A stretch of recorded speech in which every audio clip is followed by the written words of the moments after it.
what you just said. So, but at least I've got back just in time to introduce our speakers. So first up is Ruth Wodak. So I'm just going to give an introduction to all 6 of you and then leave the floor to Tony in conversation, if that's okay. So first up is Ruth Wodak, who's Emerita Distinguished Professor of Discourse Studies at Lancaster University. And among her many honors, Ruth was awarded the Wittgenstein Prize for Elite Researchers in 1996. She has honorary degrees from universities all over the world, and her recent publications include The Politics of Fear, The Shameless Normalization of Far-Right Populist Discourse, published by Sage. Actually, it's not published just yet, right? 2021, I've got is year of publication.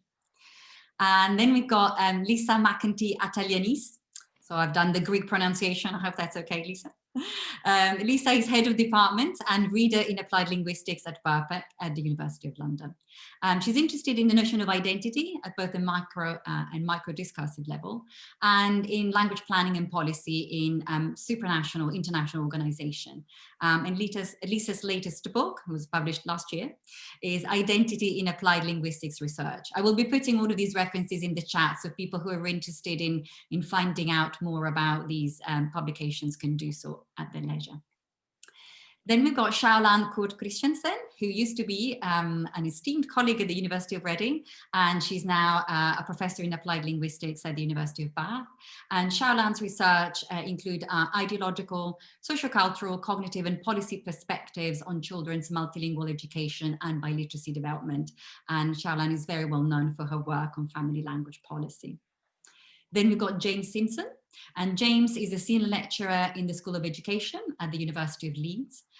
His research interests are around teaching and learning for English of speakers of other languages, also known as ESOL, in migrant context. And James was involved in the TLAN project, which is translation and translanguaging, investigating linguistic and cultural transformations in super diverse wards in 4 UK cities, which was funded by the AHRC and completed a couple of years ago. And James is also the chair of board of trustees of Migrant English Support Hub, which is a charity that supports coordination of ESOL provision in Yorkshire and the Humber region.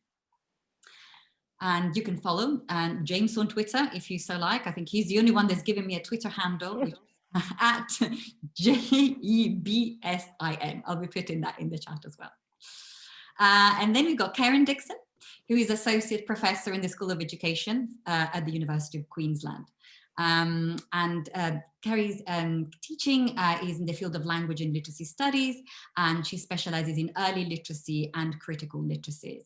And she's very interested in the interrelationship between language, literacy, and power in context of learning. And last, but certainly not least, Tony Capstick, lecturer in applied linguistics at the University of Reading, where he's also the program director for the masters there. Tony is a teacher educator, amongst many other things, and he's designed larger scale language education programs in places like Pakistan, Cambodia, and Indonesia. And he also co-authored the British Council's Language for Resilience framework, which is now used by development agencies that are working in refugee education in the Middle East and Sub-Saharan Africa. So his new textbook, which you can see here, is just been published by Routledge. And Tony's also involved in a project on COVID and migration and multilingualism that looks at affordances and constraints of using a website to teach and to collect data during this never-ending pandemic. So I think at this point, I will leave Tony to get into the thick of things. Also, just to mention that this webinar is being recorded. So we will make the recording available to those people that registered but couldn't join us today. And like I said, I will be using the chat, and people are welcome to use the chat as well to leave questions. And Anna's job will be then to select 3 questions from the audience. And after Tony has engaged with all of you, she'll be putting these 3 questions from the audience. Okay, thank you very much. Thank you, Ludo, for such a warm welcome, and thank you, Anna, for such a detailed introduction. Thank you to everybody as well for joining us today.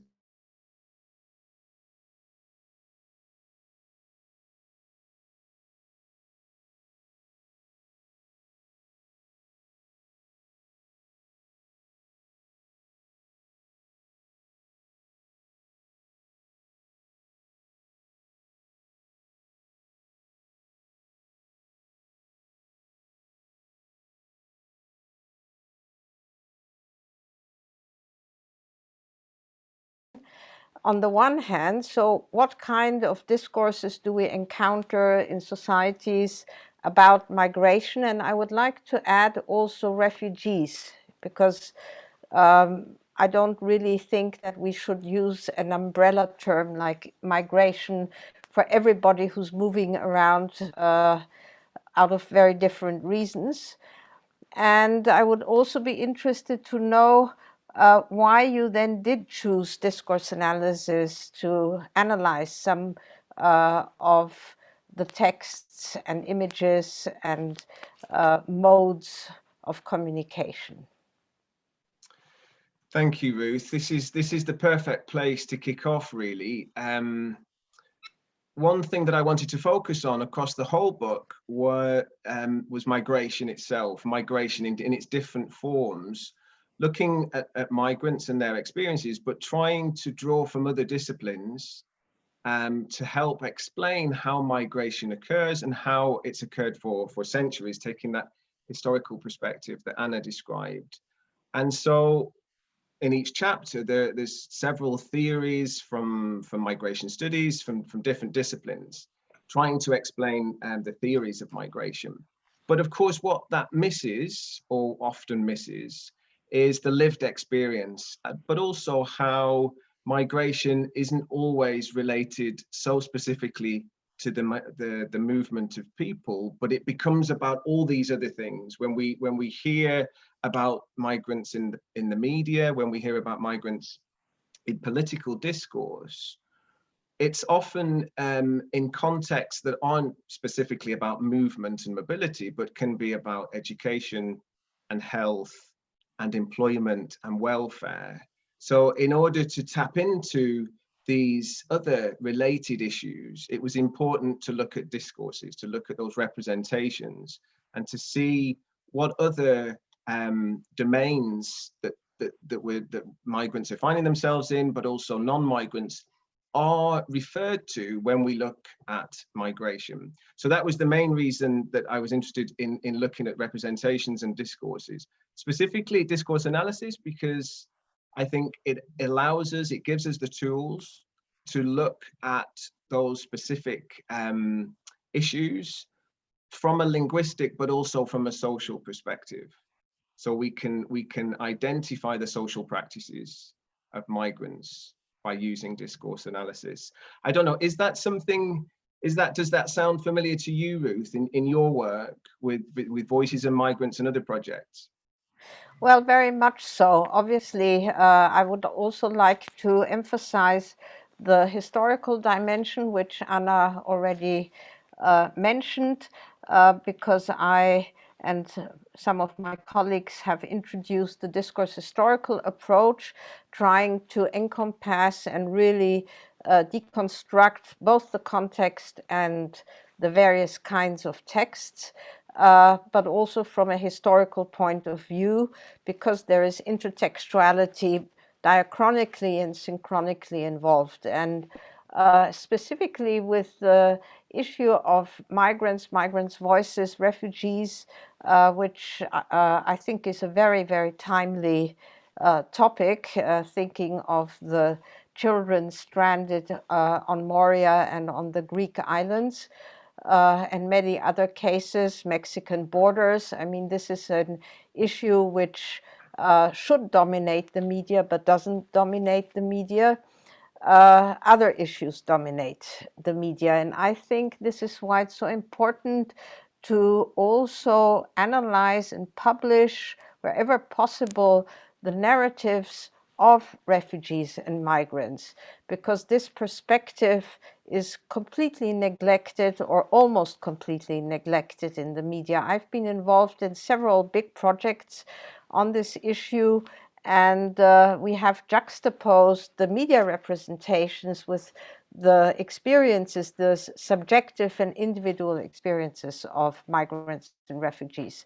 And specifically, the one project which we talked about is very important, I think, because the children of Holocaust survivors and refugees and resistance fighters who had to flee Austria in 1938 at the beginning of the Nazi regime and then returned 1945, the children of these refugees and resistance fighters didn't know much at all about their parents' experiences because the parents didn't really want to talk about it. Nobody talked about it. It was quite taboo after the war, and people were really trying to survive in the post-war very difficult situations. And it was most important to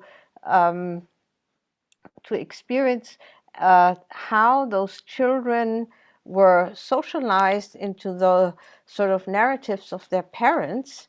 And one of the issues was that the stories the children told us, we were an interdisciplinary team, were listing all the places where those refugees or prisoners or resistance fighters had gone to. And as Anna already said, that is chaotic. And especially if you're a prisoner, you are completely helpless. Obviously, you can't choose anything. But they had no sense of time. And the sense of time was restricted to the survival of day to day. And this is why sort of durations, larger periods, didn't come into play. It was in the narratives we get, we were taken there and then we arrived there and then we went there, or we were deported there, and places. And we used the Bakhtinian concept of chronotope to analyze this. For Austria specifically, and then I think I have to conclude, but for Austria specifically, and this of course is true for other countries as well, people don't have a clue what it means to return to a country of perpetrators. So people who have had to flee because of danger of death, torture, etc., and then return, and this is frequently said, why don't the refugees return to Syria or Iraq? Why don't they just go back? Yeah, why don't they help build up those countries now? Well, people have no clue, first of all, what it means to have to leave, because nobody wants to leave, and what it means to return to a country where you're the absolute minority in a majority of people who belonged to the group of perpetrators in different functions. And we thought it was really, really important to be able to illustrate such experiences, such feelings, and to juxtapose this to the sort of hegemonic representation in the media. Thank you, Ruth. I mean, I think it's really important that those kinds of narratives that they're right up at the front of the book. They're in chapter 1, and they help establish some of those themes that then I take up elsewhere in the chapters that follow.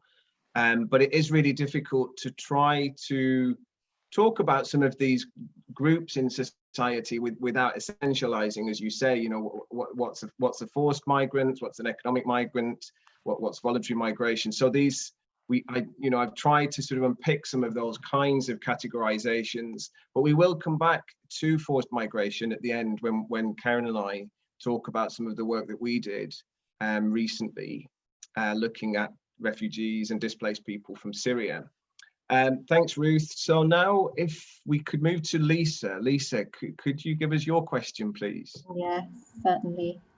Just pull it up. So I'm going to give a bit of background, first of all, for those that perhaps didn't read the section in the chapter. So in chapter 1, you give a really beautiful account of a Facebook interaction between two individuals, Usman, who lives in Lancashire, and Salman, his friend, who's still living in Pakistan. And you show through this interaction the particular affordances of social media, in particular, how these friends manage to maintain their friendships, and actually, to get back to what Anna was saying earlier, also invoke different voices to enact their complex and fluid identities in these different contexts and over time. So my question, to get to it, is, while the affordances of social media have been recognized in the research literature and by the individuals themselves for their ability to cross cultural and linguistic and geographic borders, and therefore maintain community and family ties and identities, what do you see are the limitations or constraints of these platforms, and to what extent do these constraints echo the challenges faced by migrants in other contexts of interaction? Thank you. I'm glad you mentioned the constraints of the platforms. As you mentioned, there's lots of work by applied linguists, discourse analysts interested in those sort of interactions that take place on social media, because they tell us an awful lot about that kind of linguistic diversity that many of us are interested in. And they also tell us about people's lived experience, but lived as they perform those identities online through those platforms. But as we know, the platforms themselves are only part of the picture. And so by looking at the constraints as well as the affordances, I do think that's a really interesting way to understand how migration is performed online and played out online, and is part of those kinship groups.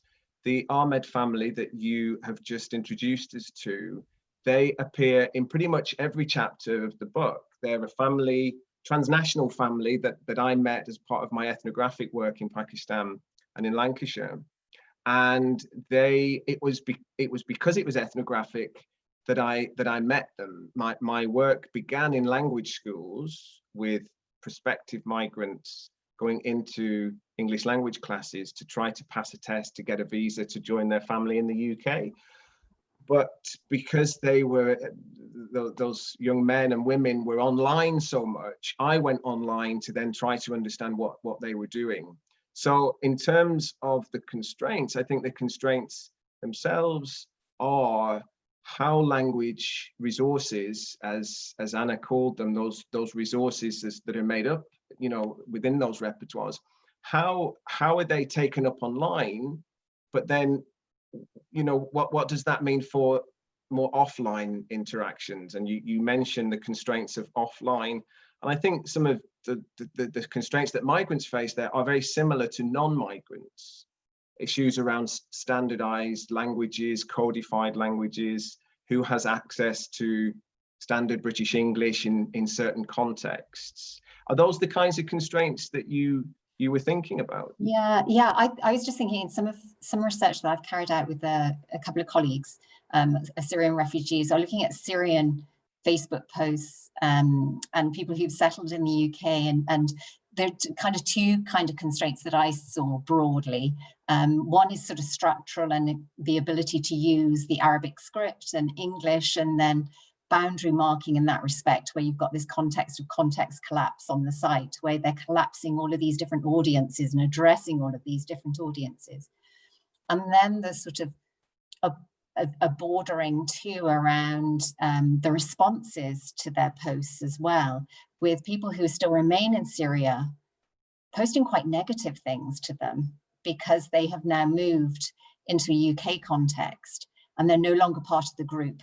So there's kind of this nested identity marking within this really complex online forum, whereby there's a struggle. They reported it ethnographically, the struggle in terms of the audiences that they're addressing online as well.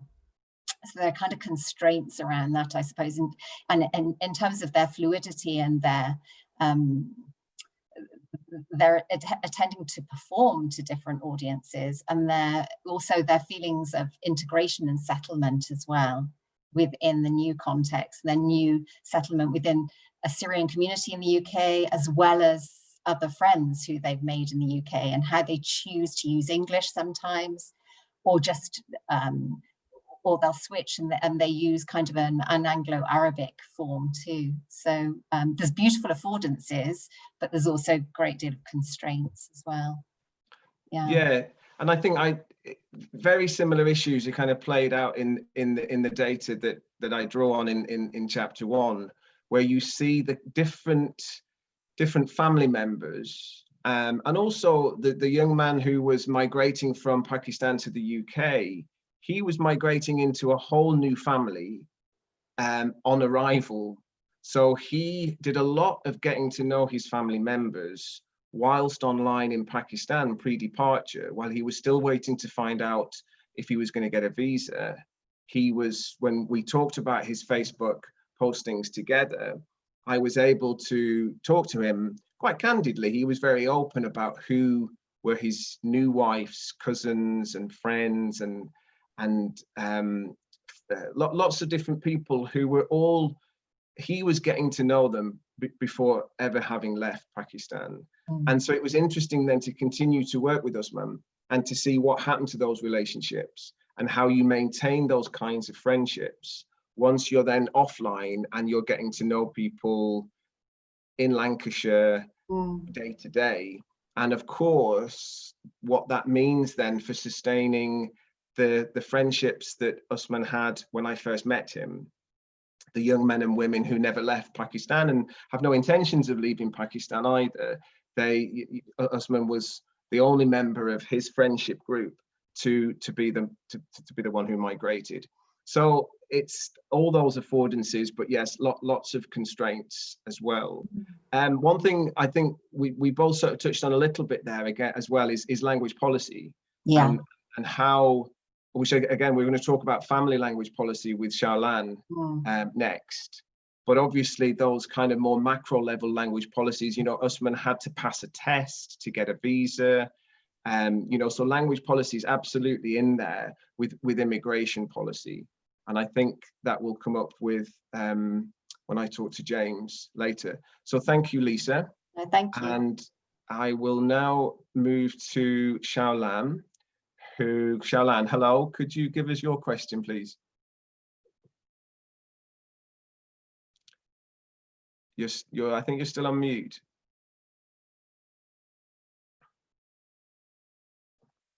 Okay, great. And thank you very much, Tony, and congratulations for publishing this fabulous book. My question is related to family language policy. How does family language policy help us, after you complete this book, to understand the ways in which language practices are shaped, established, and negotiated in everyday family life? Thank you. So this is a great contrast, I think, to what Lisa and I were just talking about. When you think of those macro, higher level policies, formal policies that are often called language policies as well, or immigration policies that have a language dimension. Family language policy obviously played out at the family level, at the community level or below. And as you say, they are negotiated, they are established, and they are shaped. And where I found the interview with you very useful in the book was right at the beginning of the chapter on transnational networks and transnationalism. With some of Ruth's work and with Lisa's work and with other contributors, it was needed. I needed to sort of set the scene and introduce some of those concepts, like a concept of like identity, through particular vignettes.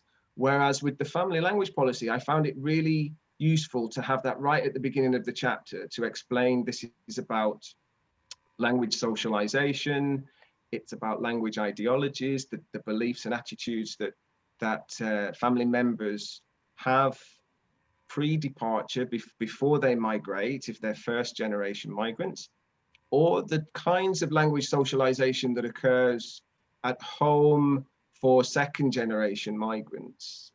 And to frame the chapter with that up front, early on, so that all of those vignettes that come later from the US and Mexico, from Pakistan and the UK, and those voices of migrants, we're able to understand something more about what they were telling us at the individual level, because you and I had explained in our mini interview what family language policy is.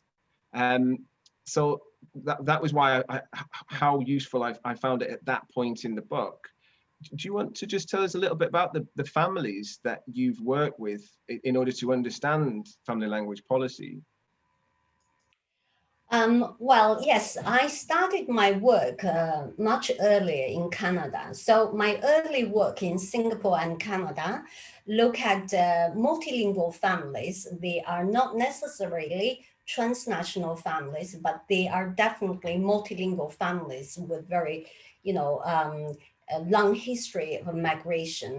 And so they are in this very unique political and linguistic context, where multiple official languages are competing for educational space in both private and public domains. The political contexts are very interesting because in this context, there were several official languages are all having equal status, but in reality, they're ranked differently according to their political and social values. And of course, families ascribe these implicit values in their family language policy.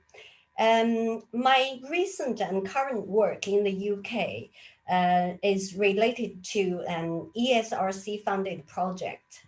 I'm working together with Professor Li Wei and Zhu Hua, and we're looking at different transnational communities. And in particular, we're looking at Chinese, Polish, and Somali communities.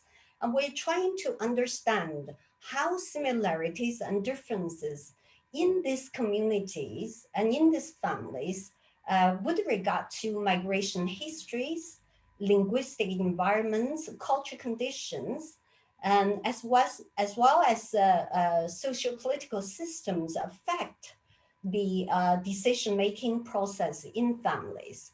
Of course, then we include families from different social, economic background, educational background, and we also include families with a different type of structures, such as extended families, cross-generation families, nuclear families, and intermarried families.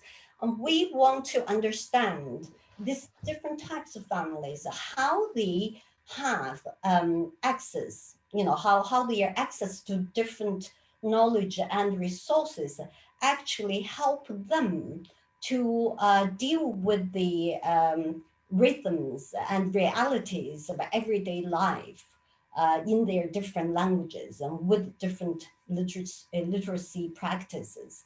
So this is what we are doing. We are trying to understand how families make sense of these languages in relation to the political systems and educational systems, in terms of helping their children to move forward in their educational performances and practices, but at the same time, how they maintain their language or develop their language.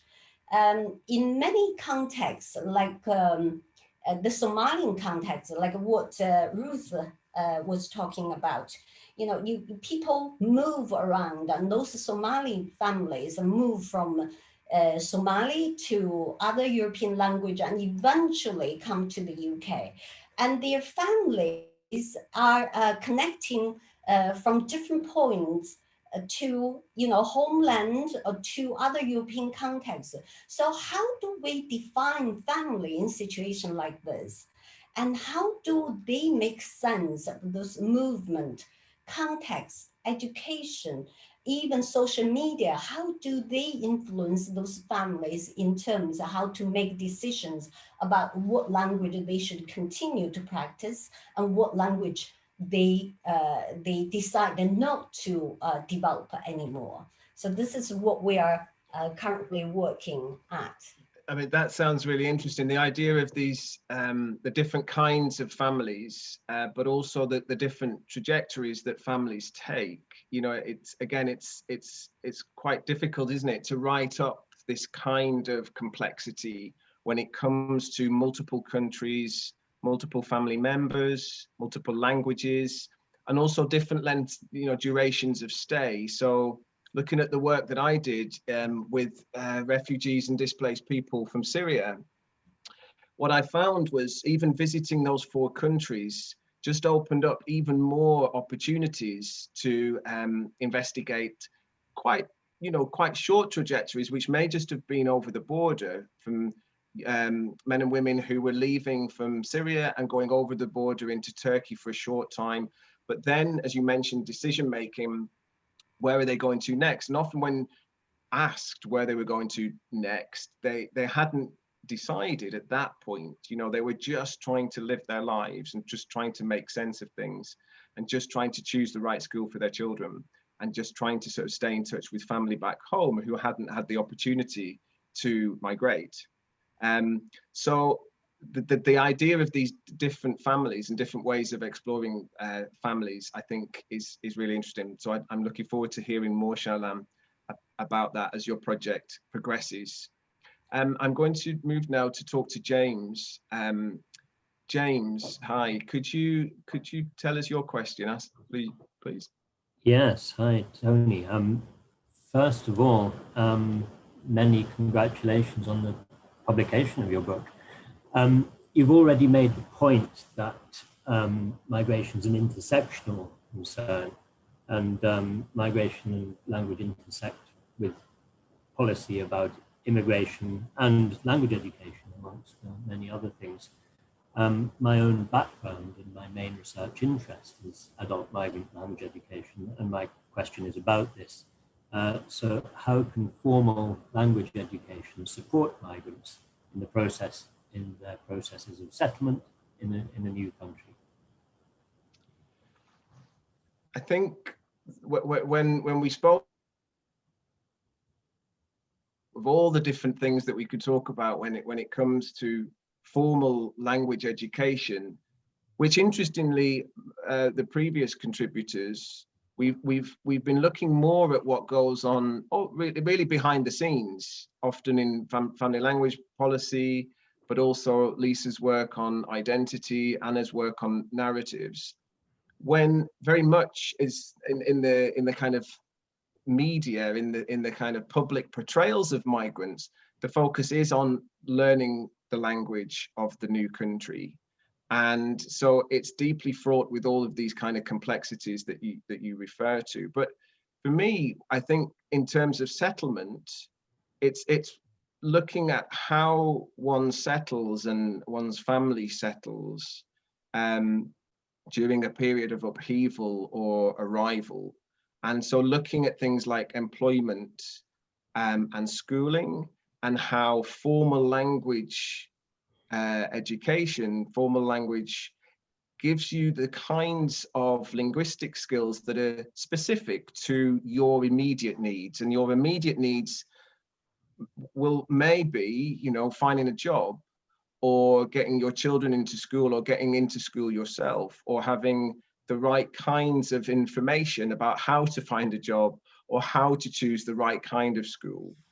So something that I found interesting about your work over the years is how ESOL and English to speakers of other languages has to attend to these often sort of conflicting kinds of purposes for language education.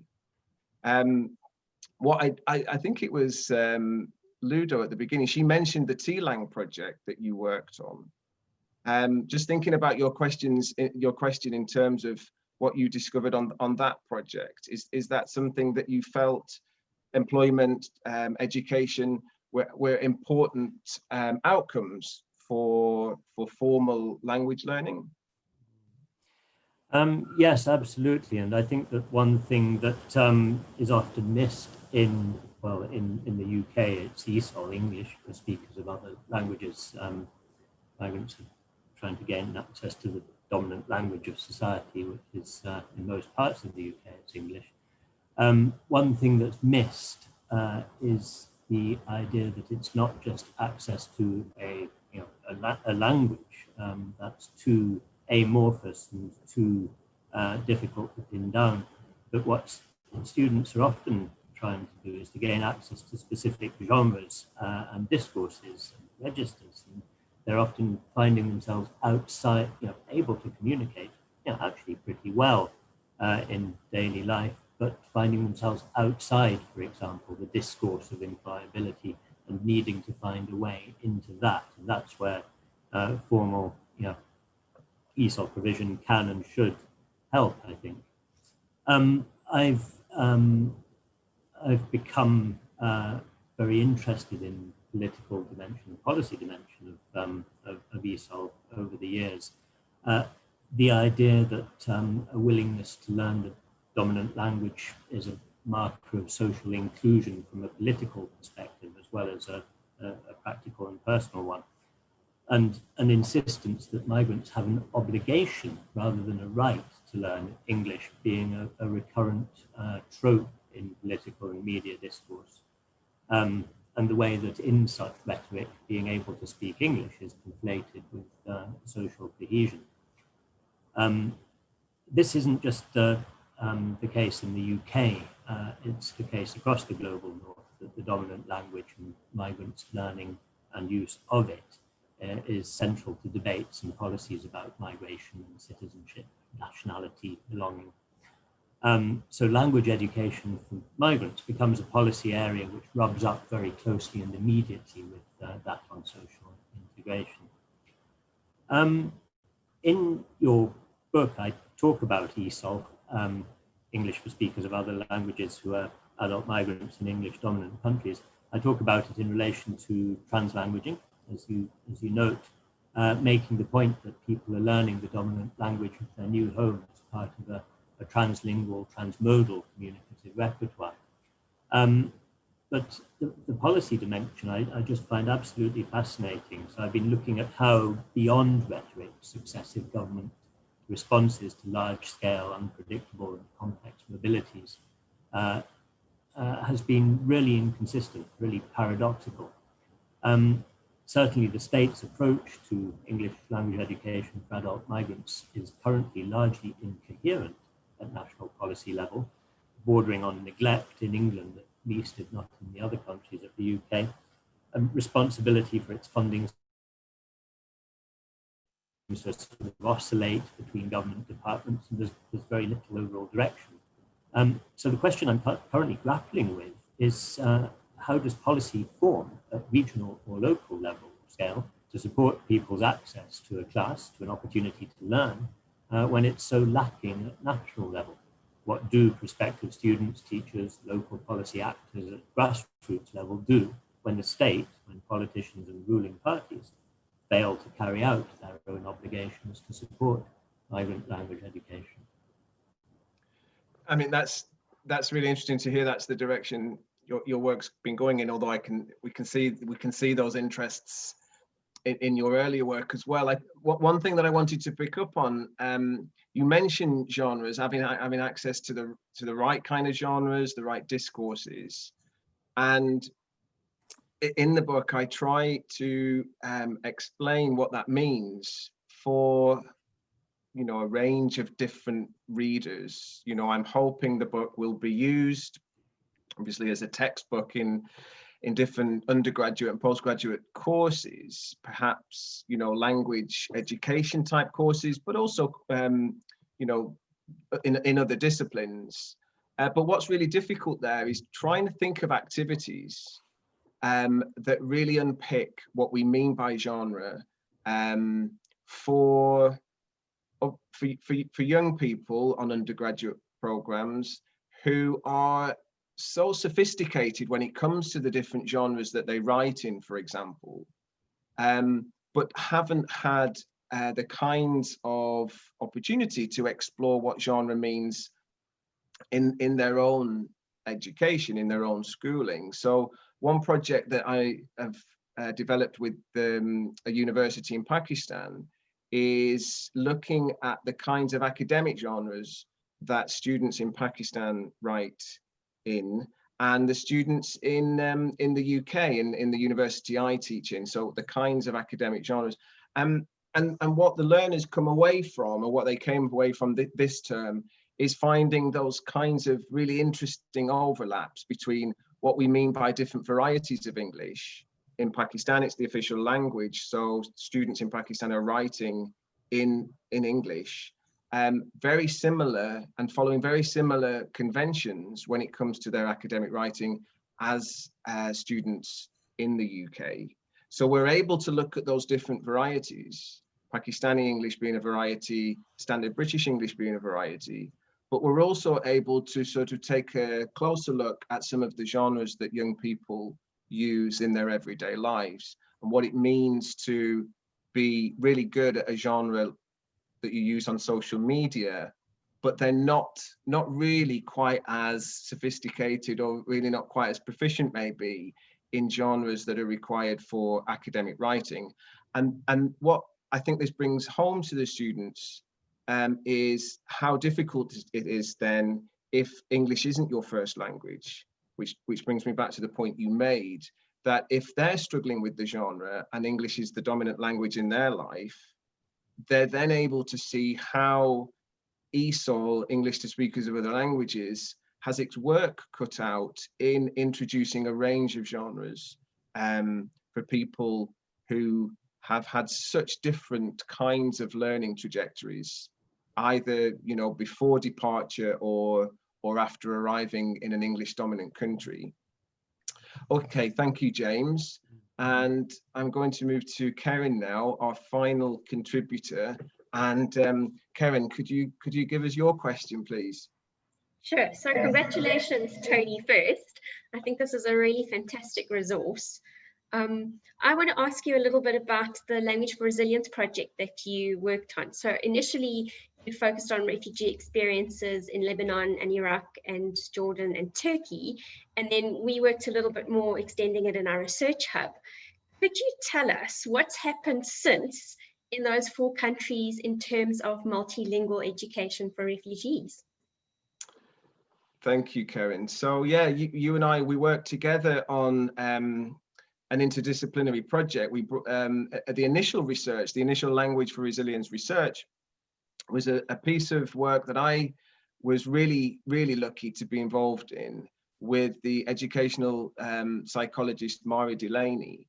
And we went out in the winter of 2015, 2016 to the 4 countries neighboring Syria to go into schools and different kinds of what are called psychosocial support centers. So people who'd experienced trauma, either in their home country or during their forced migration, they are met by humanitarian agencies offering psychosocial support or offering schooling or access to other kinds of services. And so Mari and I, we were asked by the British Council to carry out a study of the language practices of those centres and those schools.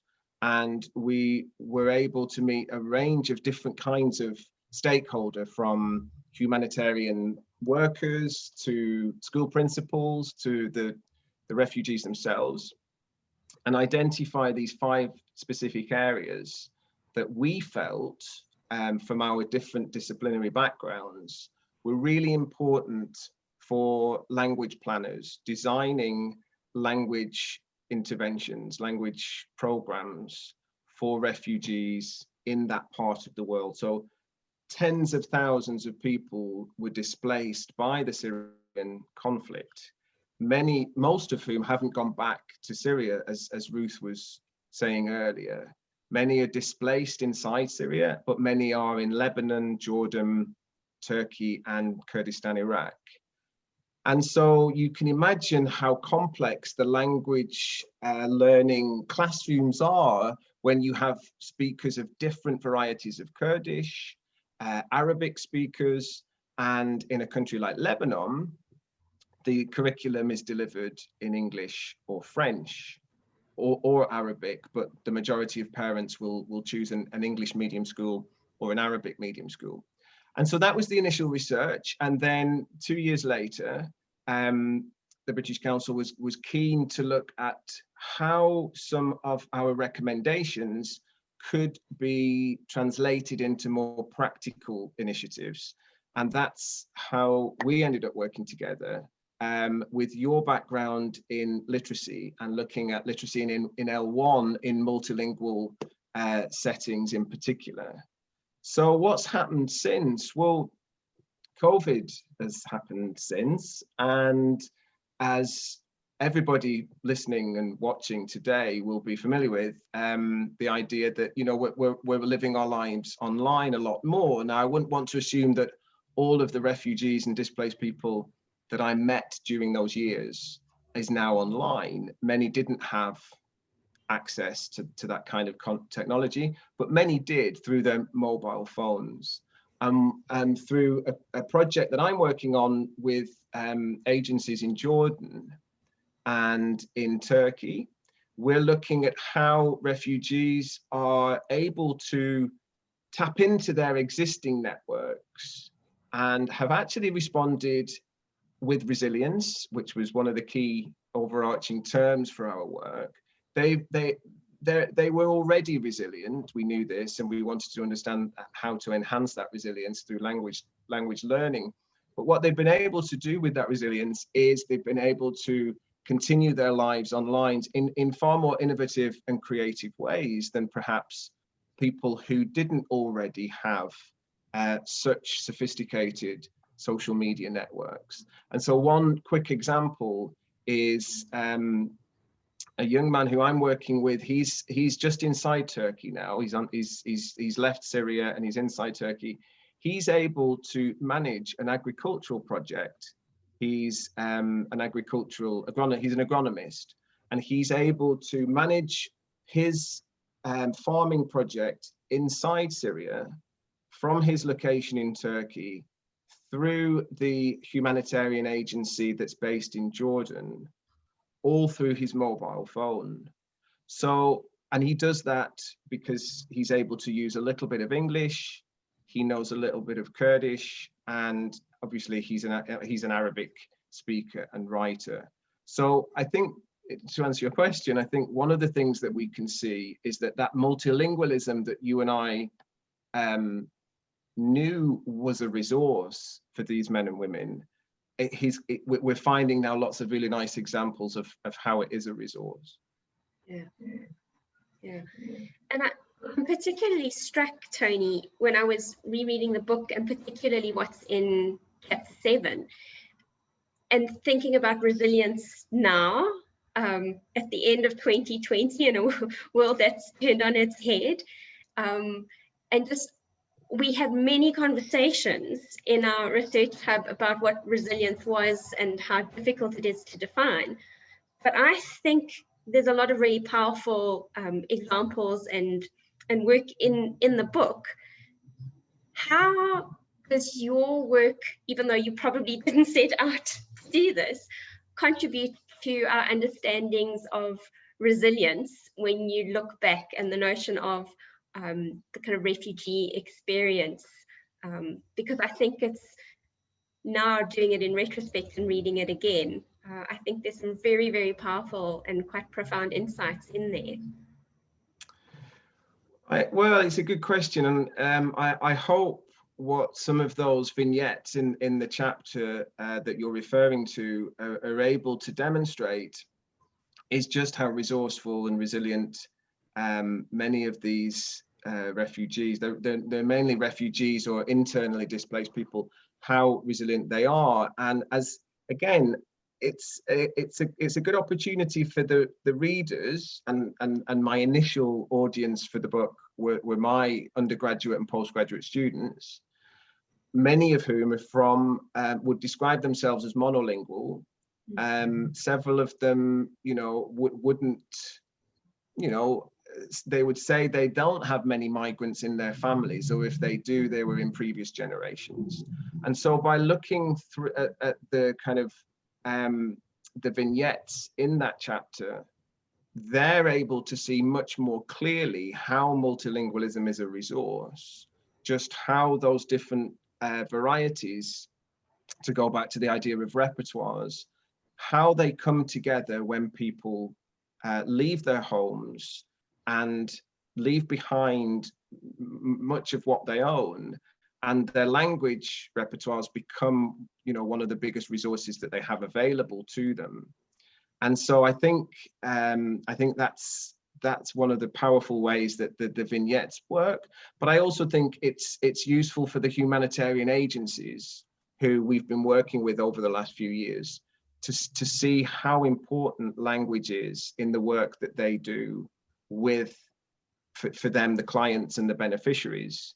If they want to design psychosocial interventions that help people understand their trauma and bounce back from the trauma, which is really what resilience means, bouncing back from that kind of adversity, then hopefully what we've done there is show them the significance of these different linguistic resources in their work.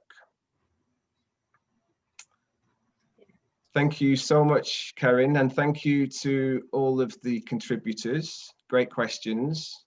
I'm now going to hand back to Anna, who hopefully has kept an eye on the questions in the chat. Yeah, actually, I have 4 questions, so I feel a little bit bad about excluding one. So if you pardon me, I'll ask you all 4, and you try to be brief, right? I shall try. Okay, so the first question is by Sylvia Mello Pfeiffer. She asks, do you think it would be appropriate to ask children to draw their experiences and narrative as well, as migrant and refugees, emergent bilinguals might find it easier to draw than to express themselves orally?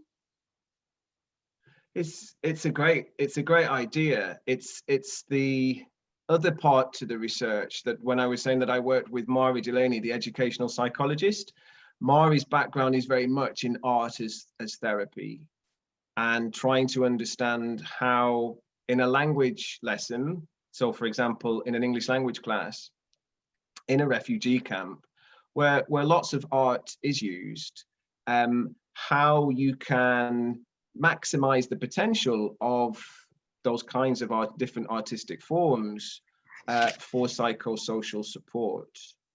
What I would say is a little bit of a warning, though, as to how that is embedded in formal language learning.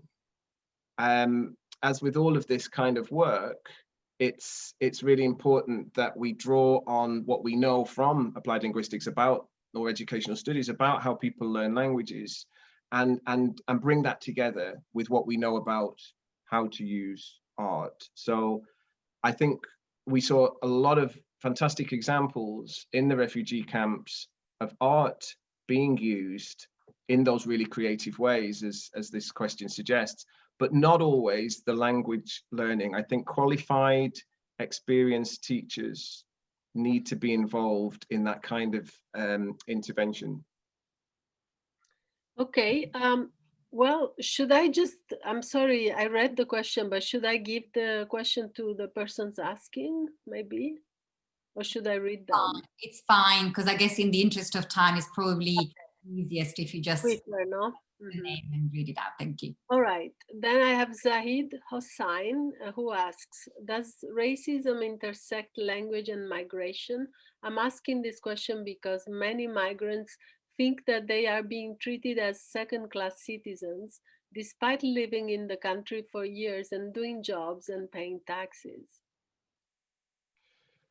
Yeah, I'm tempted to ask Ruth to answer this one, but I won't do because I hadn't prepared her to put her on the spot in that way. But oh, was it Ruth's question? No, it was a different question. I think the work that I've done with Ruth in the past is very much around how language is used to discriminate. There are discriminatory language practices that we're all familiar with in the work that many of us do. How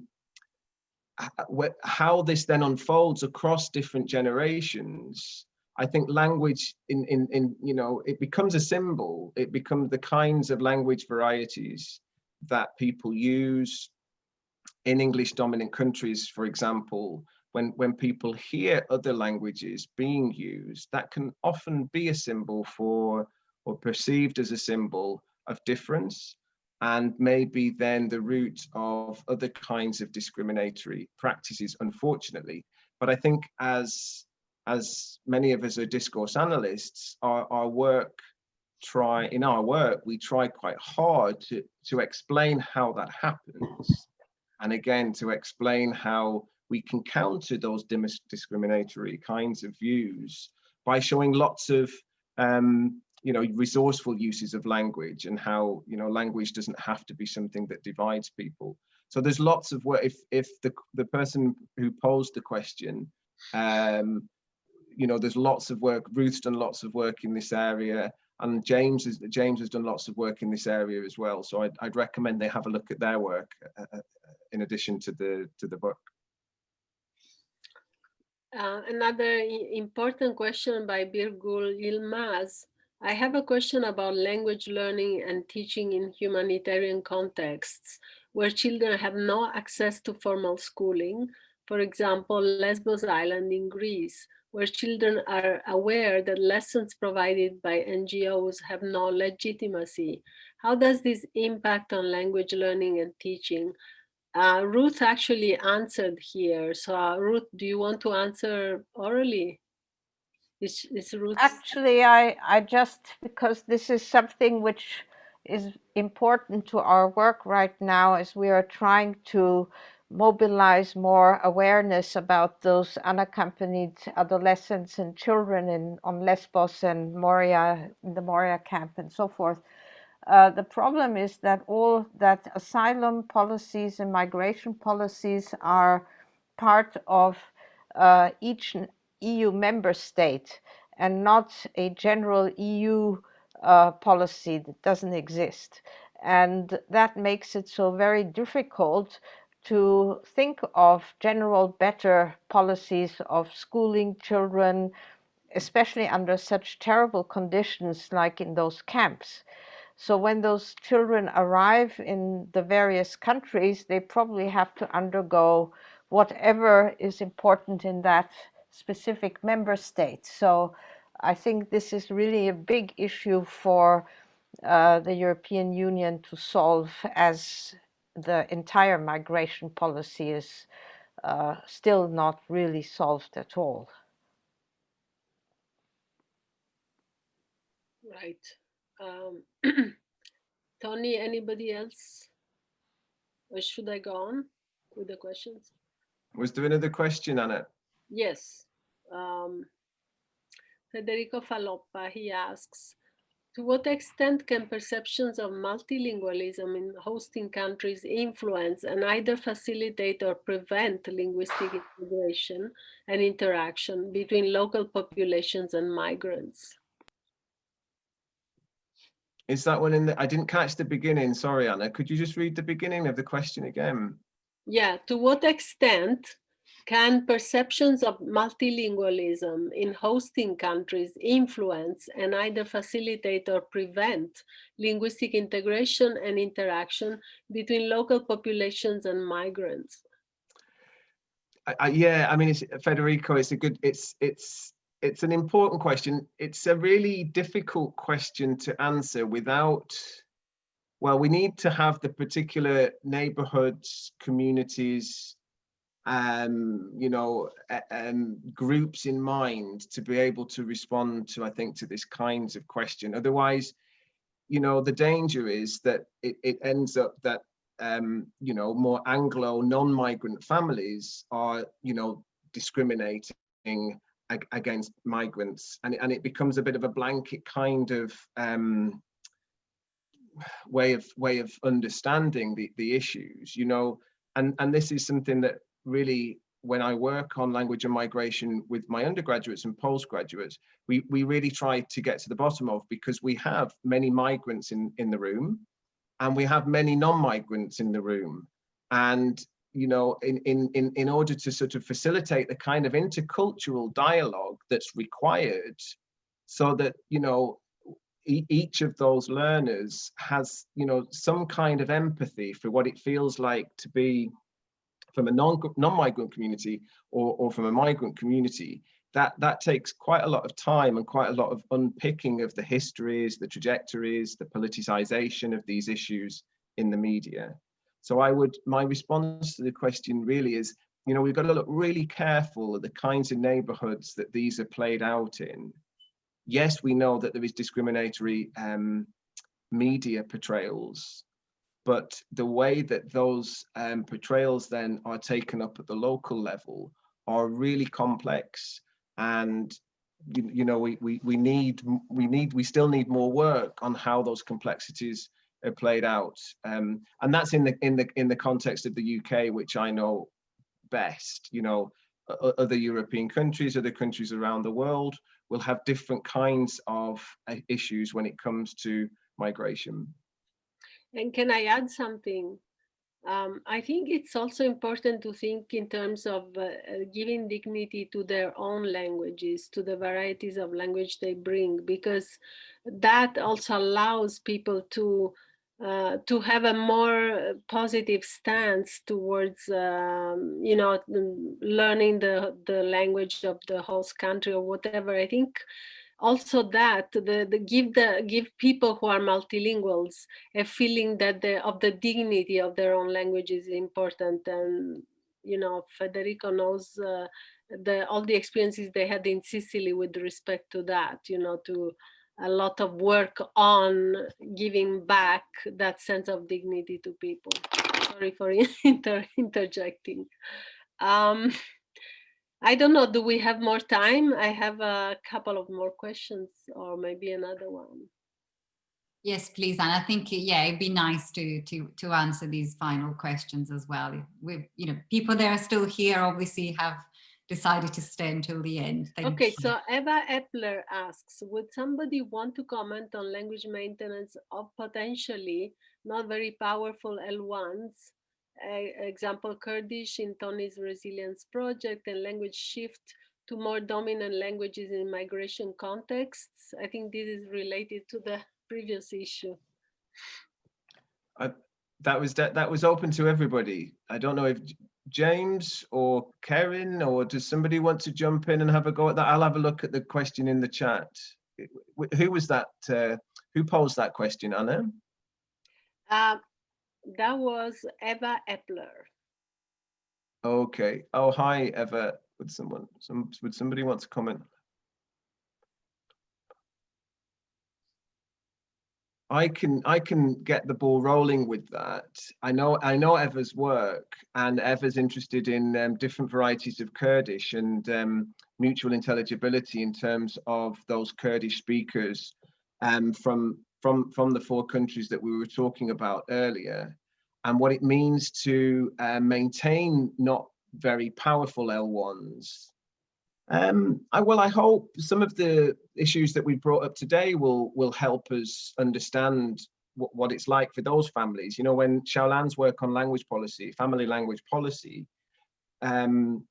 is really helpful when we kind of see how those varieties that don't have power outside the home are then sort of drawn on in, you know, very kind of complex settings such as parts of Kurdistan, parts of Syria.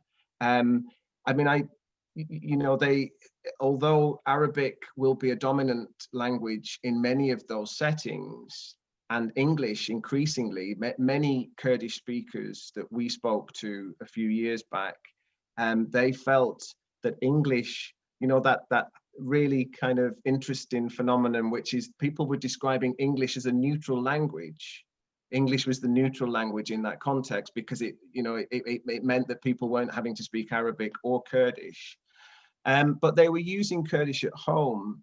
And I think it's a very complex setting, different varieties of Kurdish being used. But again, it's about the kinds of value that are ascribed to those varieties in important domains like schools. So if the work on translanguaging helps us to see that learners draw from these different varieties in a range of settings. So value can be given to those varieties, not just at home, but also if people recognize the value. I don't know, do any of the other contributors want to add or comment on that question? If I may say a few words, I think L1s which do not have very powerful positions in the host society is a major issue that we're all looking at, and we know and we see language shift phenomenon which is taking place constantly all the time. And families are put into the context of duality of minority and majority kind of, language situation. And then we need to really take into consideration the different factors or political factors that influencing multilingual development.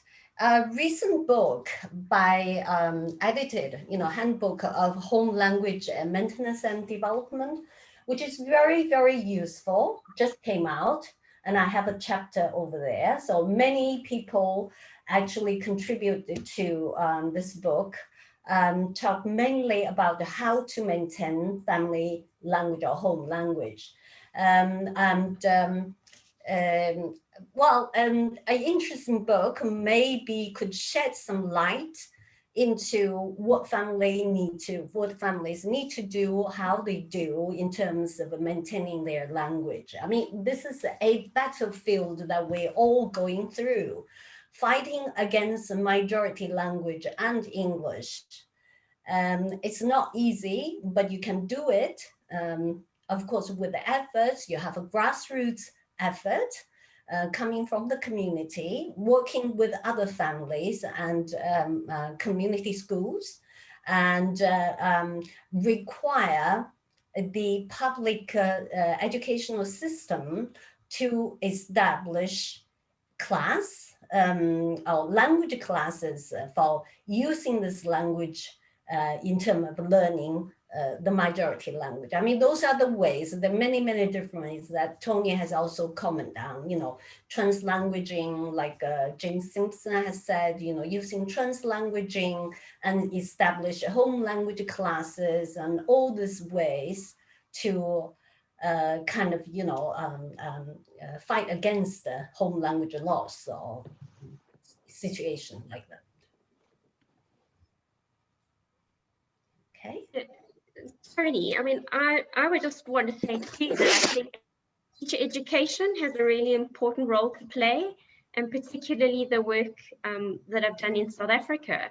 There's so many attitudes to language and minority languages and what happens in multilingual classrooms, and our students often go into classrooms with misapprehensions and assumptions about language that are actually wrong, because we've never taken the time to think about what multilingual education is about, and how we value and respect the languages in our classrooms, and the kind of simple things that teachers need to know. Like what language do the children speak in your class?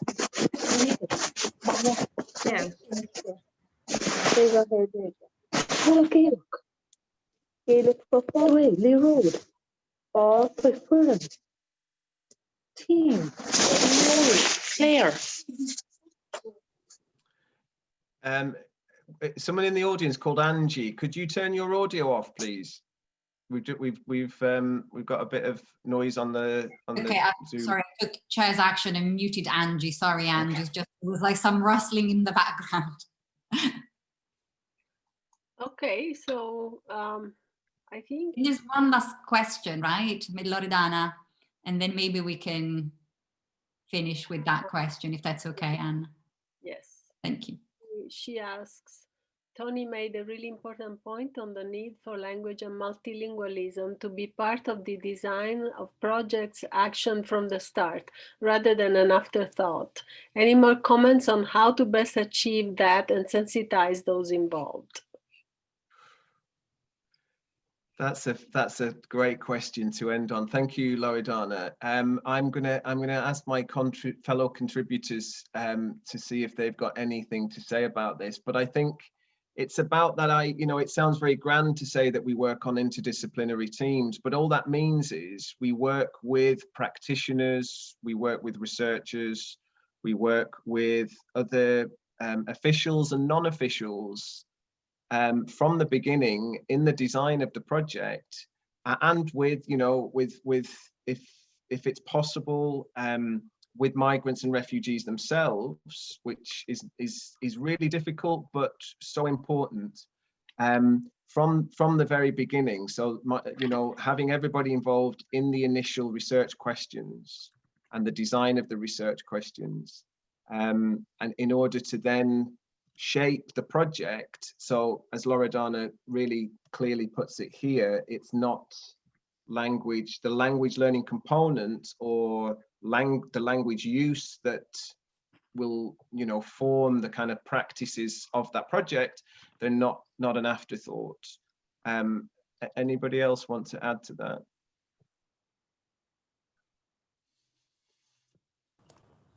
Can I say something about this and also the last question, to bring the two together, Tony, if that's okay? Yes. I just want to just support the position of everybody that home language maintenance is really important, and it's a linguistic human right to maintain the home language, as well as to gain access to opportunities to learn the language of the new home. But when I'm talking about ESOL, which has become sort of a shorthand for adult migrant language education, as if English is the only game in town, and from a political perspective, it often is. But L1 maintenance and programs to support that are so important, not just because L1 maintenance is really useful in learning the new language, but in its own right. But whenever this has happened, it hasn't been, or whenever people have tried to put such programs in place, they really haven't been supported by central government. In the UK at the moment, central government can't even support the learning of opportunities to learn English, let alone home languages. But you do find projects, and there are projects that exist, in working with practitioners and students where this can be done. And I'd just like to highlight one such project, which is the work of Melanie Cook and colleagues Dermot Briers and Becky Winstanley, working with Ben Rampton at King's College in London, and their Our Languages project. And they've been working in a sort of participatory pedagogy way with ESOL students, and looking at ways of valuing home languages and valuing multilingualism in the classroom. And these have been done in the way that's being suggested here, in a sort of grassroots participatory way. I'll mute myself and I'll put the link in the chat.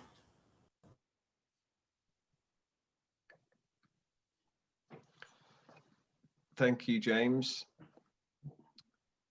I think that's it for questions. Yeah. Thank you, Anna. Thank you.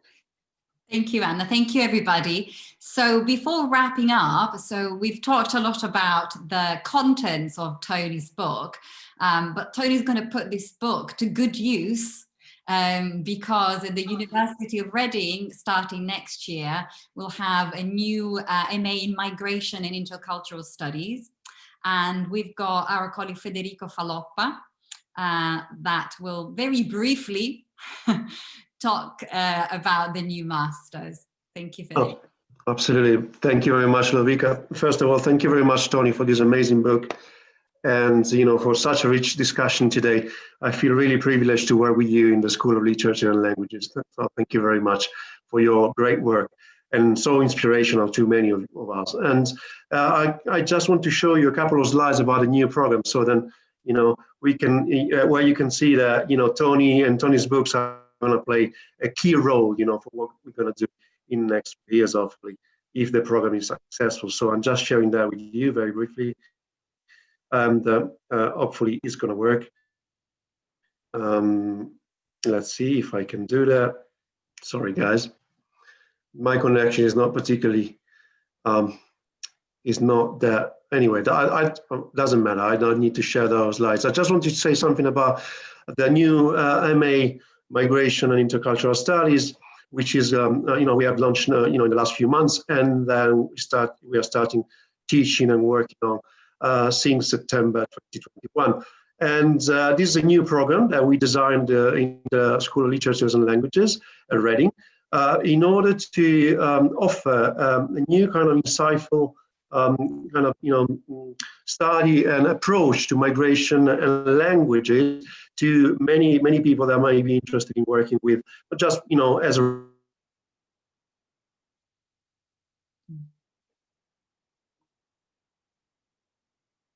institutions. Because the focus of these programs are going to be migration and language, you know, led by Tony, and introduction to migration studies, involving quite a few colleagues from the school and from also the University of Reading. And then we're going to have a dissertation or plus research project, and we're going to provide people with placements in international institutions and NGOs. We have already quite an extensive, you know, network of NGOs and stakeholders in the UK, in Europe, and abroad, and beyond Europe. And we would like to offer our students this opportunity to establish their own network and to do their own practice already in the field, you know, to work in the field already during the master, and to use their language intercultural skills already, you know, for, you know, their internships and their work placements. And actually the core element, also another selling point and another core element of the master is going to be languages. And so students can also take other languages at IWLP, so within the Department of Languages and Cultures, in order to be multilingual, to have that multilingual approach to these issues, you know, you've been talking about for the whole, you know, session. So that's what we're going to do. Let me just send you the link to the brochure. So since I cannot share the slides with you because of my connection, but I would like to send you the, you know, the link to the brochure. And I hope that we can present that master in the webinar very soon. So hopefully, yeah, that's going to happen soon. And thank you very much for hosting me and, you know, the presentation of this master in your amazing session today. Just a second, I'm going to share that anyway. Thank you very much again, Tony. My voice, you know, been teaching all day, as much, you know, as many as you, of you, and so my voice is fading. But thank you very much again for this amazing book again. I'm going to show the cover again, and that's going to be a fantastic tool for, you know, many of us, you know, teaching and doing work with NGOs and practitioners and NGOs officers, you know, around the world. Thank you. Thank you, Federico. I did actually put in the chat a link to the university website where people can. Oh, fantastic. Information. Thank you very much, Ludovica. Okay, great. It looks like I'm frozen. Can people see me? Yes. Okay, so fantastic. So we still got 45 people that are still here. So we had about 87 at the start, so it's not bad. So thank you so much to everybody for you know, and also fantastic, really multicultural, international audience spread out all over the world, because we didn't say where we were, but we got Anna in the States, Kerryn, South Africa. I think Ruth was calling us from Israel. Was she in Israel? So, so it's really good to be able to come together even at this difficult time.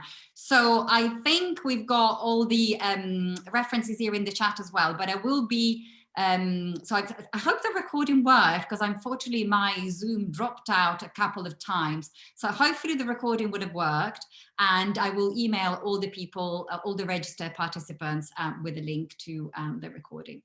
So thank you very much. Thank you. Thank you. Thanks. Bye. Bye. Bye, everyone. I'm going to save the chat.